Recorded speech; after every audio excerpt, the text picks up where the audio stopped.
അധ്യായം 16.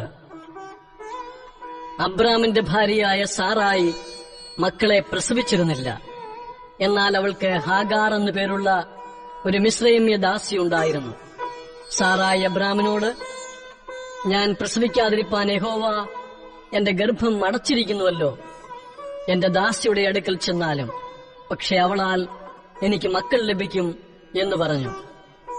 Abram സാറായിയുടെ വാക്കനുസരിച്ചു. Abram Canaan ദേശത്ത് പാർത്തു. 10 സംവത്സരം കഴിഞ്ഞപ്പോൾ അബ്രാമിന്റെ ഭാര്യയായ സാറായി ഹാഗാറിന്റെ അടുക്കൽ ചെന്നു. അവൾ ഗർഭം ധരിച്ചു. താൻ ഗർഭം ധരിച്ചു എന്നവൾ കണ്ടപ്പോൾ യജമാനത്തി അവളുടെ കണ്ണിന് നിന്ദിതയായി. അപ്പോൾ സാറായി അബ്രാമിനോട്, എനിക്ക് ഭവിച്ച അന്യായത്തിന് നീ ഉത്തരവാദി. ഞാൻ എന്റെ ദാസിയെ നിന്റെ മാർവിടത്തിൽ തന്നു. എന്നാൽ താൻ ഗർഭം ധരിച്ചു എന്നവൾ കണ്ടപ്പോൾ ഞാൻ അവളുടെ കണ്ണിന് നിന്ദിതയായി. യഹോവ എനിക്കും നിനക്കും മധ്യേ ന്യായം വിധിക്കട്ടെ എന്ന് പറഞ്ഞു.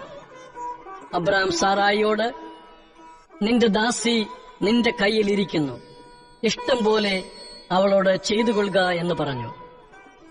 സാറായി അവളോട് കാഠിന്യം തുടങ്ങിയപ്പോൾ അവൾ അവളെ വിട്ട് ഓടിപ്പോയി. പിന്നെ യഹോവയുടെ ദൂതൻ മരുഭൂമിയിൽ ഒരു നീരുറവിന്റെ അരികെ, ശൂരിന് പോകുന്ന വഴിയിലെ നീരുറവിന്റെ അരികെ വെച്ച് തന്നെ അവളെ കണ്ടു. സാറായിയുടെ ദാസിയായ ഹാഗാറെ, നീ എവിടെ നിന്ന് വരുന്നു, എങ്ങോട്ട് പോകുന്നു എന്ന് ചോദിച്ചു. അതിനവൾ, ഞാൻ എന്റെ യജമാനത്തെ സാറായിയെ വിട്ട് ഓടിപ്പോകുകയാകുന്നു എന്ന് പറഞ്ഞു. യഹോവയുടെ ദൂതൻ അവളോട്, നിന്റെ യജമാനത്തിയുടെ അടുക്കൽ മടങ്ങിച്ചെന്ന് അവൾക്ക് കീഴടങ്ങിയിരിക്ക എന്ന് കൽപ്പിച്ചു. യഹോവയുടെ ദൂതൻ പിന്നെയും അവളോട്, ഞാൻ നിന്റെ സന്തതിയെ ഏറ്റവും വർദ്ധിപ്പിക്കും, അതെണ്ണിക്കൂടാതെ വണ്ണം പെരുപ്പമുള്ളതായിരിക്കും. നീ ഗർഭിണിയല്ലോ, നീ ഒരു മകനെ പ്രസവിക്കും. യഹോവ നിന്റെ സങ്കടം കേൾക്കൊണ്ട് അവൻ ഇശ്മായേൽ എന്ന് പേർ വിളിക്കണം. അവൻ കാട്ടുകഴുതയെപ്പോലെയുള്ള മനുഷ്യനായിരിക്കും. അവന്റെ കൈ എല്ലാവർക്കും വിരോധമായും എല്ലാവരുടെയും കൈ അവന് വിരോധമായും ഇരിക്കും. അവൻ തന്റെ സകല സഹോദരന്മാർക്കും എതിരെ പാർക്കും എന്ന് അരുളി ചെയ്തു. എന്നാറെ അവൾ, എന്നെ കാണുന്നവനെ ഞാൻ ഇവിടെയും കണ്ടുവോ എന്ന് പറഞ്ഞ് തന്നോട് അരുളി ചെയ്ത യഹോവയ്ക്ക്, ദൈവമേ, നീ എന്നെ കാണുന്നു എന്ന് പേർ വിളിച്ചു. അതുകൊണ്ട് ആ കിണറ്റിന് ബേർലഹയി റോയി എന്ന് പേരായി. അത് കാദേശിനും ബേരദിനും മധ്യേ ഇരിക്കുന്നു.